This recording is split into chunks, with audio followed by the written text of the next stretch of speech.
Russia Ukraine વચ્ચેનું યુદ્ધ.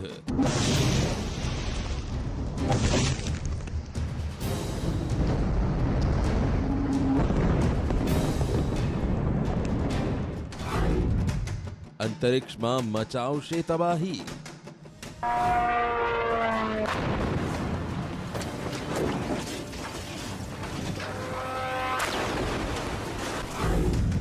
અંતરિક્ષમાં Russia નારાજ થયો.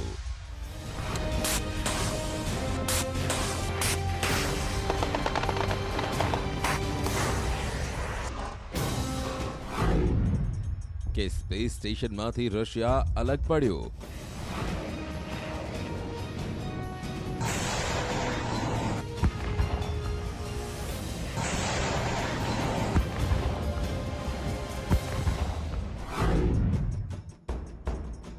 તો શું ભારત ચીન પર પડશે સ્પેસ સ્ટેશન? છેલ્લા 3 દશકામાં કેટલીય વાર અમેરિકા અને રશિયા અલગ અલગ મુદ્દાઓ પર એકબીજા સાથે ટકરાયા છે. દરેક વખતે બંને દેશોએ એકબીજા વિરુદ્ધ કેટલાય પ્રકારની કાર્યવાહી કરી છે, પણ એક જગ્યા એવી રહી છે જ્યાં રશિયા અને અમેરિકા આજે પણ સાથે મળીને કામ કરે છે, અને આ જગ્યા પર રશિયા અને અમેરિકાની દોસ્તીમાં ક્યારેય તિરાડ નથી પડી. અને આ જગ્યા છે પૃથ્વીથી 400 કિલોમીટર ઉપર ઇન્ટરનેશનલ સ્પેસ સ્ટેશન.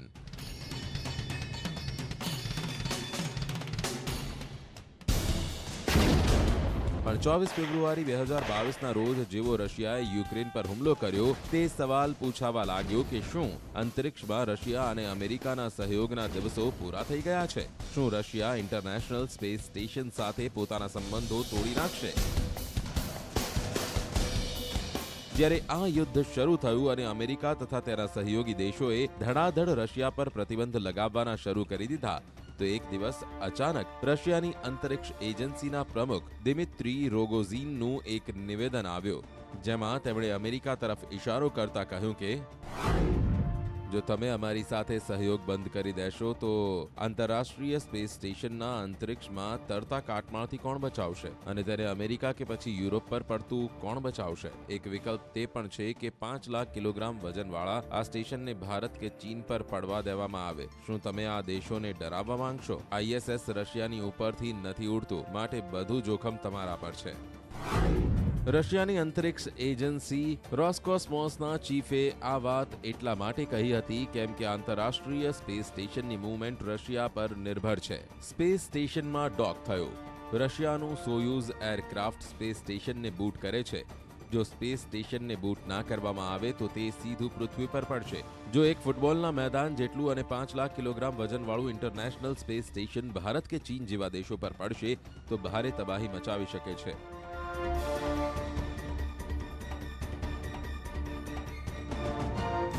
પણ રશિયાની અંતરિક્ષ એજન્સીના પ્રમુખના આ નિવેદનના થોડા દિવસો પછી અમેરિકા અને રશિયાએ ઇશારો કર્યો કે અંતરિક્ષમાં બંને દેશોનો સહયોગ સાથે રહેશે, અને આ યુદ્ધના કારણે જ આંતરરાષ્ટ્રીય સ્પેસ સ્ટેશનને કોઈ ખતરો નથી. પણ હવે રશિયાએ ઔપચારિક રૂપથી તે એલાન કરી દીધું છે કે તે આંતરરાષ્ટ્રીય સ્પેસ સ્ટેશનનો ભાગ નહીં રહે, અને આ મામલામાં જલ્દી જ અમેરિકાને સહયોગ આપવાનું બંધ કરી દેશે. અને જો આવું થયું તો સાચે જ આ સ્પેસ સ્ટેશન કાબુ બહાર જશે.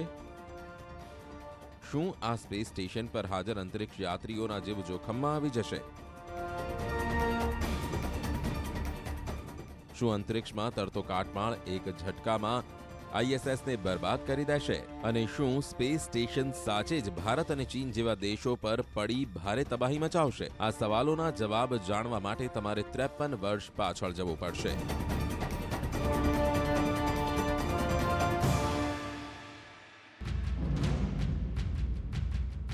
20 જુલાઈ 1969.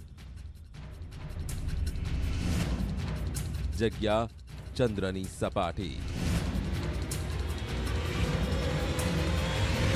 અપોલો 11 અંતરિક્ષ યાનમાંથી ઉતરીને અમેરિકાના અંતરિક્ષ યાત્રી નીલ આર્મસ્ટ્રોંગે જેવો ચંદ્રની ધરતી પર પગ મૂક્યો, તેવું જ દુનિયાએ તે કરી દેખાડ્યું જે એક સપનું પૂરું થવા બરાબર હતું.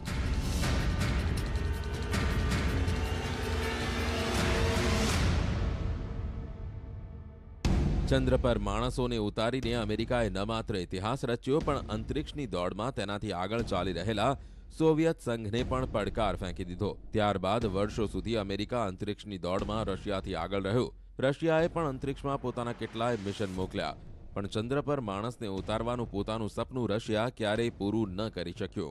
સોવિયત સંઘના નેતાઓને આ અફસોસ જિંદગીભર રહ્યો.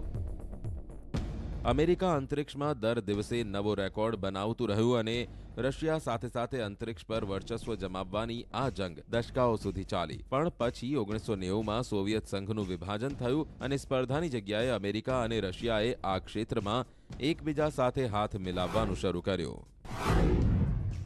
1998માં અમેરિકાની અંતરિક્ષ એજન્સી નાસા અને રશિયાની અંતરિક્ષ એજન્સી રોસકોસ્મોસ અને કેનેડાની અંતરિક્ષ એજન્સીએ પૃથ્વીથી 400 કિલોમીટર ઉપર ઇન્ટરનેશનલ સ્પેસ સ્ટેશનની શરૂઆત કરી, જેમાં રશિયાના શક્તિશાળી રોકેટનો મોટો હાથ છે.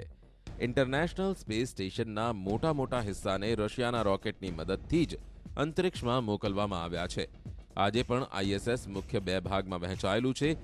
એક ભાગ અમેરિકાના કંટ્રોલમાં છે અને બીજો ભાગ રશિયા ઓપરેટ કરે છે.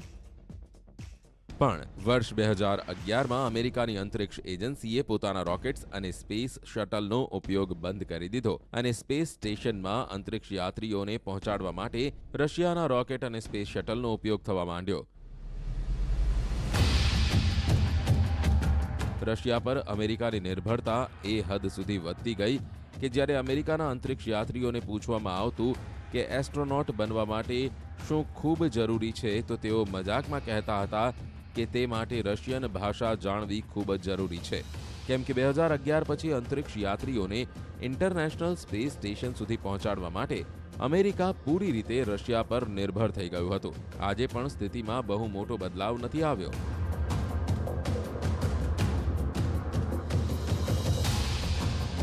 સ્પેસ સ્ટેશન પર અંતરિક્ષ યાત્રીઓને જે સામાનની જરૂર હોય છે તે કાર્ગોને લઈ રશિયાના રોકેટ જ આઈએસએસ તરફ રવાના થાય છે. અમેરિકા અને યુરોપના ઘણા બધા અંતરિક્ષ યાત્રી આજે પણ રશિયાના સોયુઝ રોકેટ્સની મદદથી આઈએસએસ સુધીની સફર કરે છે. ત્યાં સુધી કે રશિયાના સ્પેસ શટલમાં લાગેલા શક્તિશાળી બૂસ્ટર્સની મદદથી જ સ્પેસ સ્ટેશનને તેની જગ્યાએથી ખસેડી શકાય છે, જેથી તે અંતરિક્ષમાં ઉડી રહેલો કાટમાળ એટલે ક્ષતિગ્રસ્ત થઈ ચૂકેલા સેટેલાઇટ્સના ટુકડા સાથે ટકરાતા બચાવી શકાય.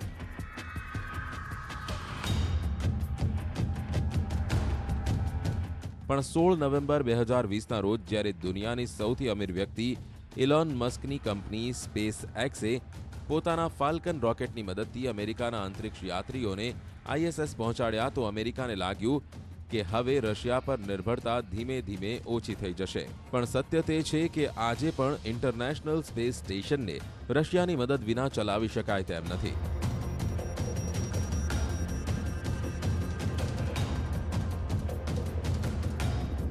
સ્પેસ સ્ટેશનને કંટ્રોલમાં રાખવા માટે રશિયાના સોયુઝ રોકેટ્સની જરૂર પડે છે, તો રશિયાએ પોતાના ભાગ માટે વીજળીની સપ્લાય માટે અમેરિકા પર નિર્ભર રહેવું પડે છે. પણ અમેરિકાના અંતરિક્ષ યાત્રીઓને પોતાની સ્પેસ કંપની સ્પેસ એક્સની મદદથી સ્પેસ સ્ટેશન પહોંચાડનારા ઇલોન મસ્ક તે ઇશારો કરી ચૂક્યા છે કે તે જલ્દી રશિયા પર અમેરિકાની નિર્ભરતા સમાપ્ત કરી દેશે. હાલમાં અમેરિકા રશિયાની મદદથી અંતરિક્ષ યાત્રીઓને સ્પેસ સ્ટેશન પર મોકલવા માટે એક તરફની ટિકિટના 500 કરોડ રૂપિયા રશિયાને આપે છે. એટલે પોતાના અંતરિક્ષ યાત્રીઓને આઈએસએસ સુધી પહોંચાડવા અને ત્યાંથી પાછા લાવવા માટે અમેરિકા રશિયાને 1000 કરોડ રૂપિયા આપે છે. પણ ઇલોન મસ્ક પોતાની કંપનીના માધ્યમથી આ કામ માત્ર 400 કરોડ રૂપિયામાં કરી રહ્યા છે. એટલે સ્પેસએક્સના રોકેટથી પોતાના અંતરિક્ષ યાત્રીઓને સ્પેસ સ્ટેશન મોકલવા માટે અમેરિકાએ પ્રતિ યાત્રી 100 કરોડ રૂપિયાની બચત થાય છે. માટે અમેરિકા રશિયાની ધમકીઓ પર વધુ ધ્યાન નથી આપી રહ્યું. જો કે રશિયાની અંતરિક્ષ એજન્સી તરફથી તે સ્પષ્ટ કરવામાં આવ્યું છે કે તે 2024 પછી સ્પેસ સ્ટેશન પર અમેરિકાને સહયોગ આપવાનું બંધ કરી દેશે. એટલે હજુ અમેરિકા પાસે 2 વર્ષનો સમય છે અને નાસા તથા તેના વૈજ્ઞાનિકોને વિશ્વાસ છે કે ત્યાં સુધી તે સ્પેસએક્સ અને બીજી ખાનગી કંપનીઓની મદદથી રશિયા પર પોતાની નિર્ભરતા પૂરી રીતે સમાપ્ત કરી દેશે. પણ જ્યાં સુધી આવું નહીં થાય ત્યાં સુધી પૃથ્વીથી 400 કિલોમીટર ઉપર અમેરિકા અને રશિયાએ સહયોગ ચાલુ રાખવો પડશે. કેમ કે આ વિવાદ આઈએસએસ પર કોઈ યુદ્ધમાં ફેરવાઈ ગયો તો ભારે તબાહી થઈ શકે છે અને કેટલાય જીવ જઈ શકે છે.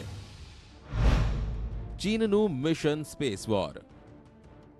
ચીન પણ અમેરિકાની સ્પેસ એજન્સી નાસા કરતા અલગ પોતાનું ચીની સ્પેસ સ્ટેશન તૈયાર કરી રહ્યા છે. ત્યાંથી ચીન જ્યારે ઈચ્છશે, જે સમયે ઈચ્છશે તે દેશની જાસૂસી કરી શકશે, અમેરિકાની જેમ. જે રીતે અમેરિકા અત્યારે સ્પેસમાંથી દુનિયાના બીજા દેશોની જાસૂસી કરે છે, તેમ હવે ચીન પણ તેની જાસૂસી કરી શકશે.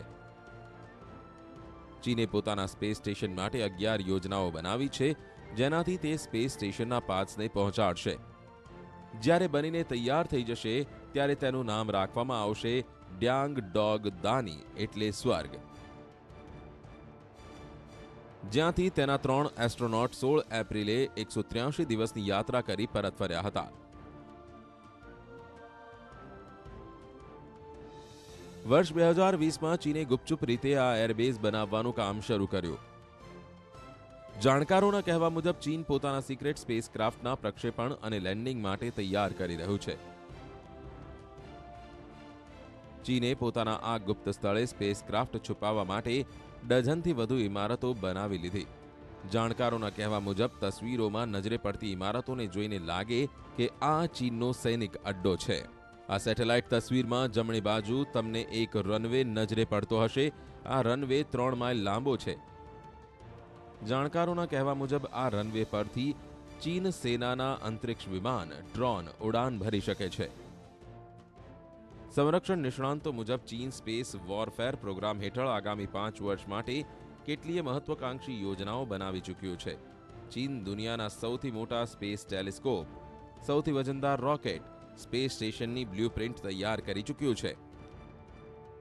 જાણકારોના કહેવા મુજબ ચીનનો ઉદ્દેશ આગામી સ્પેસ સુપર પાવર બનવાનો છે. પણ આંતરરાષ્ટ્રીય સમાજ તે વાતને લઈ પરેશાન છે કે ચીન પોતાના આ હથિયારોનો ઉપયોગ દુશ્મન દેશોના સેટેલાઇટને નેસ્તો નાબૂદ કરવા માટે કરશે. ચીન જો પોતાના આ મિશનમાં સફળ થઈ જશે તો તે દુનિયાને પોતાના અંતરિક્ષ પ્રોગ્રામનો ડર બતાવી બ્લેકમેલ કરી શકે છે.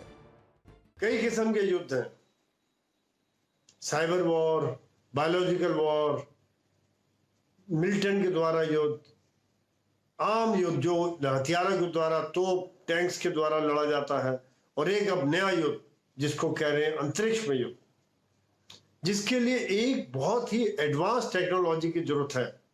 और आज चीन इसके ऊपर काम कर रहा है, क्योंकि अंतरिक्ष पर जिसका कब्जा पूरी दुनिया पर उसका कब्जा. ચીન પર અંતરિક્ષના દરેક આંતરરાષ્ટ્રીય કાયદાનો ભંગ કરવાનો આરોપ લાગતો આવ્યો છે. પણ ચીનની સરકારનું કહેવું છે કે તેનો સ્પેસ પ્રોગ્રામ શાંતિપૂર્ણ છે. ચીનની સ્પેસ એજન્સીના કહેવા મુજબ ચીન બનાવી રહ્યું છે પ્રથમ સ્પેસ સ્ટેશન. સ્પેસ સ્ટેશન પર રોબોટિક આર્મ પણ લાગ્યો છે. રોબોટિક આર્મ 15 મીટર લાંબો.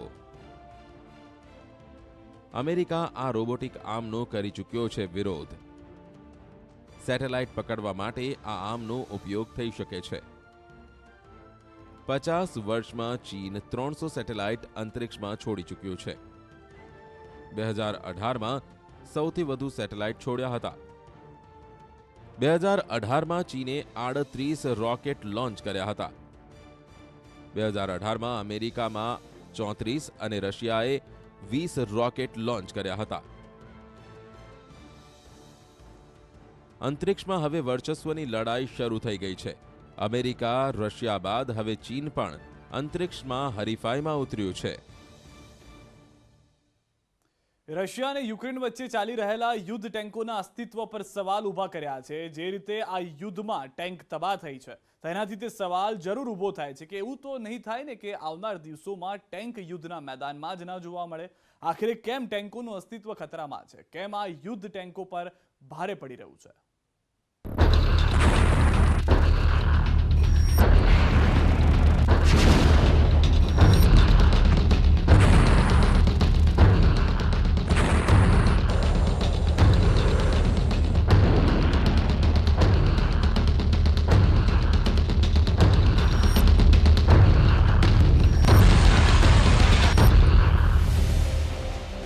યુદ્ધના મેદાનમાં જેની ગર્જનાથી દુશ્મન ધ્રુજી ઉઠે છે, જેના નાળચામાંથી નીકળેલા દારૂગોળા પળવારમાં તબાહી મચાવે છે, જેને બીજા વિશ્વયુદ્ધમાં પોતાની તાકાત બતાવી હતી. તેના પર સવાર થઈ કમાન્ડર ઇતિહાસમાં અમર થઈ જતા હતા. શું તે ટેન્ક રશિયા અને યુક્રેન યુદ્ધ પછી ગાયબ થઈ જશે? શું આ ટેન્કોનું અસ્તિત્વ ખતરામાં છે, જેમાં યુદ્ધનો પડકાર ઝીલનાર ટેન્ક પણ સામેલ છે? આ સવાલોના જવાબ શોધવા હોય તો આ તસવીરો ધ્યાનથી જુઓ.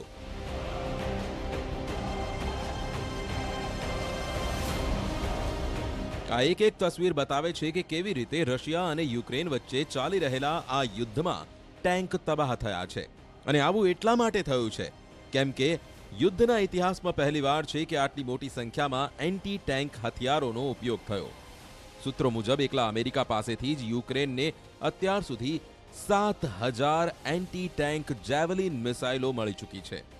કહેવામાં તો તે પણ આવી રહ્યું છે કે યુદ્ધમાં સામેલ દરેક સૈનિક એક એન્ટી ટેન્ક હથિયારથી સજ્જ રહ્યું છે. એટલે એક નિશાન લાગ્યું અને ટેન્કોનો ખેલ ખલ્લાસ. આ ત્યારે થઈ રહ્યું છે જ્યારે ટેન્કોને દુનિયાનું સૌથી શક્તિશાળી વોર મશીન માનવામાં આવે છે. તેમ છતાં અગણિત ટેન્ક આ યુદ્ધમાં તબાહ થઈ ચૂક્યા છે. ત્યારબાદ કેટલાય લોકો ટેન્કોની હાજરીને લઈને જ સવાલ ઉઠાવી રહ્યા છે.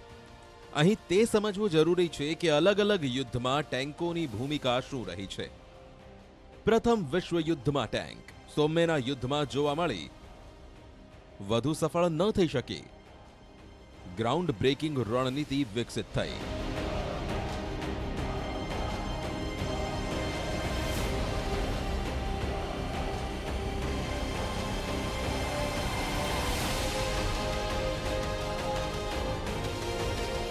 બીજા વિશ્વયુદ્ધ દરમિયાન ટેન્ક એક હીરોની ભૂમિકા તરીકે બહાર આવી રહી હતી. આ દરમિયાન આર્મ્ડ ડિવિઝનના કમાન્ડર પેટોન, ગાર્ડિયન અને રોમેલના સ્ટાર કમાન્ડર નોંધવામાં આવ્યા. આ દરમિયાન સોવિયત યુનિયને T-34 નામની એક શાનદાર ટેન્ક વિકસિત કરી, જેનો સફળતાપૂર્વક ઉપયોગ કોરિયન વોરમાં પણ કરવામાં આવ્યો. યુક્રેનની ઉત્તરી સરહદ પર કર્સ્કમાં બીજા વિશ્વયુદ્ધનું સૌથી ભીષણ ટેન્ક યુદ્ધ લડવામાં આવ્યું હતું. એટલે છેલ્લે બે યુદ્ધમાં ટેન્કોએ કોઈના કોઈ રીતે પોતાની મોટી ભૂમિકા ભજવી છે. પણ રશિયા અને યુક્રેન વચ્ચે ચાલતા યુદ્ધમાં ટેન્કો રમકડાની જેમ તબાહ થતી જોવા મળી રહી છે. ખાસ વાત તો તે છે કે રશિયાની આધુનિક ટેકનોલોજીવાળા ટેન્ક પણ એન્ટી ટેન્ક મિસાઇલો અને આર્ટિલરીઝથી તબાહ થઈ રહ્યા છે. જેથી તે સવાલ ઊભો થઈ રહ્યો છે કે આવી રીતે જ ટેન્કો બરબાદ થતા રહ્યા તો આ ડરાવનારા વોર મશીનનું સ્થાન લેશે કોણ? આ સવાલનો જવાબ પણ હાલ ચાલતા યુદ્ધમાં છુપાયેલો છે, જેનાથી રોજ કેટલીય ટેન્કો તબાહ થઈ રહી છે. યુક્રેનમાં અમારા સંવાદદાતા જનક દવે જ્યારે રિપોર્ટિંગ કરી રહ્યા છે ત્યારે તેમણે ટેન્ક કે ઇન્ફ્રાસ્ટ્રક્ચરને હુમલો કરી નિશાન બનાવવામાં આવ્યો તે હુમલા વચ્ચેથી લાઈવ રિપોર્ટ મોકલ્યો. अभी अभी एक बड़ी आवाज यहाँ पर धमाका सुनाई दिया है. एंटोनी जरा गाड़ी रोकिए, जरा गाड़ी रोकिए, जरा गाड़ी रोकिए. स्टॉप स्टॉप स्टॉप शिकार. पंकज जरा पीछे देखिए, देखिए ये एक धमाका हुआ है. रही है उसके मुताबिक यहाँ पर ये जो यूक्रेन और रूस के बीच में जो जंग चल रही है उसमें किसी कोई टैंक को या किसी बड़े इंफ्रास्ट्रक्चर को यहाँ सीधे निशाना बनाया गया है, जहाँ पर ये काला धुआं दिख रहा है. ये फ्यूल जब ज़्यादा होता है या अंदर एम्यूनेशन होता है तभी इस तरीके का धमाका दिखता है. पंकज जरा आगे आइए, जरा और तस्वीरें दिखाते हैं यहाँ से. ये देखिए, और आगे आएंगे तो आपको और ज़्यादा पता चलेगा. काले बादल यहाँ पर बन गए हैं और ये दिख रहा है ये इस इलाके में. ये देखिए, लगातार इस इलाके में शेलिंग हो रही है सुबह से और ये धमाके के चलते ये पूरे काले बादल मंडराते दिख रहे हैं. ये वो लास्ट पोस्ट है खार्किव का जहाँ पर ये धमाका हुआ है और आप देख सकते हैं न्यूज़ 18 इंडिया के टीवी स्क्रीन पर आप देख सकते हैं ये एक्सक्लूसिव तस्वीरें यहाँ पर खार्किव में जो यूक्रेन और रूस के बीच में जो जंग चल रही है उसकी लाइव तस्वीरें की कैसे एक दूसरे को निशाना बना रही है. आप देखिए यहाँ पर जिस तरीके से यहाँ शेल्स गिर रहे हैं, एक दूसरे पर यहाँ पर बमबारी हो रही है. इससे साफ तौर पे पता चल रहा है कि इस इलाके में अभी हालात कैसे हैं. यहाँ पर ये देखिए, पंकज ध्यान रखिएगा, आगे देखिए अभी भी स्थिति वहाँ पर काले वजह से बादल बन गए हैं. शेलिंग अभी भी लगातार जारी है, आवाज़ें आ रही हैं यहाँ पर. हम सुनाने की कोशिश करेंगे आपको भी. हर जगह पर, ये हर जगह पे आप अगर पूरा देखें तो शेलिंग वहाँ पर हो रही है और काले काले बादल या कहें वो बन गए हैं, धुआं निकल रहा है। ये साफ तौर पे दिख रहा है कि कोई ना कोई या तो आर्टिलरी बड़ी है उसको निशाना बनाया गया है और उसी के चलते जब एम्यूनेशन होता है तभी इस तरीके के बादल यहाँ पर देखते हैं। રશિયાએ જ્યારે યુદ્ધની શરૂઆત કરી હતી ત્યારે દાવો કર્યો હતો કે યુક્રેનને ઘૂંટણીએ પાડી દેશે, પણ યુક્રેને દુનિયાને બતાવી દીધું કે તે એટલું નબળું નથી જેટલું પુતિનની સેના સમજતી હતી. યુક્રેને પોતાના એક નાના હથિયારથી યુદ્ધમાં રશિયાને હંફાવી દીધો.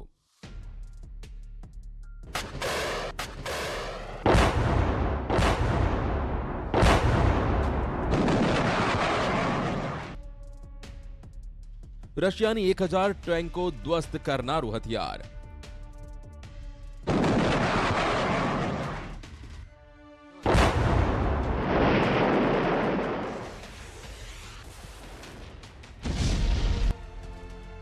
રશિયાના 2500 સૈન્ય ટ્રકોને નેસ્તો નાબૂદ કરનારું હથિયાર.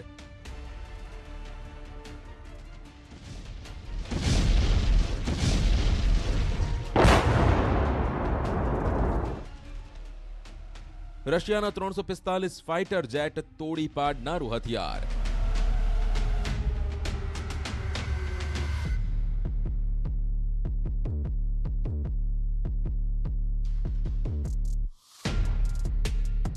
યુક્રેનની સ્ટુગના P anti tank missile system રશિયાના દરેક મોટા હથિયારનો જવાબ છે.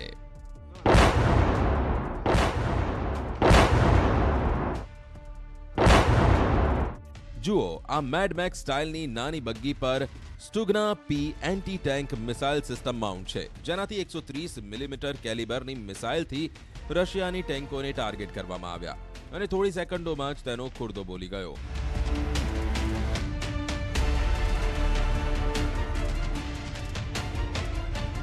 દેખાવમાં નાના અને ખર્ચમાં સસ્તા આ નાના અને ખતરનાક હથિયારે રશિયાની સેનાના નાકમાં દમ લાવી દીધો. રશિયા આ made in Ukraine anti tank missile સિસ્ટમથી પરેશાન છે, જેનો યુક્રેનમાં છુપાઈને વાર કરનારા સૈનિકોની ટોળકી ઉપયોગ કરી રહી છે.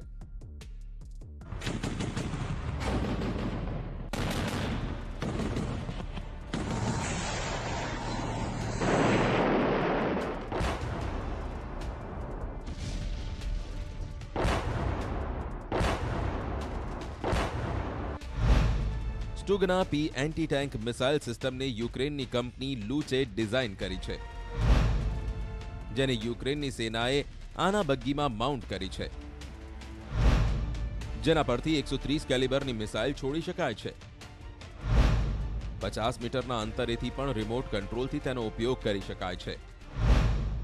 ટેન્કોની સાથે સાથે તે ઓછી ઊંચાઈ પર ઉડનારા ફાઇટર જેટને તબાહ કરી શકે છે. તેની સાથે નાઇટ વિઝન કેમેરા પણ હોવાથી તેનો ઉપયોગ રાતના પણ કરી શકાય છે. તેનો વાર એટલો સચોટ હોય છે કે દુશ્મનના ટેન્કો થોડી સેકન્ડોમાં જમીનદોસ્ત થઈ જાય છે. યુદ્ધમાં યુક્રેન અને રશિયાની સેના આવા હથિયારોથી એકબીજાને નિશાન બનાવી રહ્યા છે. ન્યૂઝ 18 ગુજરાતીની ટીવી સ્ક્રીન પર તમે જોઈ શકો છો એક્સક્લુઝિવ તસવીરો. જોઈ શકો છો કેવી રીતે રશિયા અને યુક્રેનની સેના એકબીજાને નિશાન બનાવી રહી છે. रशिया और यूक्रेन के बीच में लगातार जंग जारी है। न्यूज 18 इंडिया पहुंचा है खार्किव की वो पोस्ट पर। सामने आपको देख रहे हैं धुआं लगातार दिख रहा है, वहां पर शेल गिराए गए हैं। कैमरामैन पंकज तोमर आपको यहाँ की तस्वीरें दिखाएंगे। न्यूज 18 इंडिया यहाँ पर पहुंचा है और देखिए लगातार ये बॉर्डर जो आपको तो एंटी टैंक हथियारो असरदार થઈ રહ્યા છે ને બોર્ડરનો જે વિસ્તાર છે, બોર્ડરના વિસ્તાર ઉપર જે મારો ચાલી રહ્યો હતો તેનો પણ આ અહેવાલ અમે આપને બતાવી રહ્યા છીએ. તો એક તરફ સ્પેસ પરનું યુદ્ધ છે, અંતરિક્ષમાં યુદ્ધ છે, બીજી તરફ યુક્રેન અને રશિયાનું યુદ્ધ જમીની સ્તર ઉપર ખૂબ જ પ્રચંડ જોવા મળી રહ્યું છે. ક્યારે અંત આવશે તે કોઈ જાણતું નથી. સ્પેશિયલ રિપોર્ટમાં અત્યારે બસ આટલું. દેશ પ્રદેશની તમામ ખબરો માટે આપ જોડાયેલા રહો ન્યૂઝ 18 ગુજરાતી સાથે.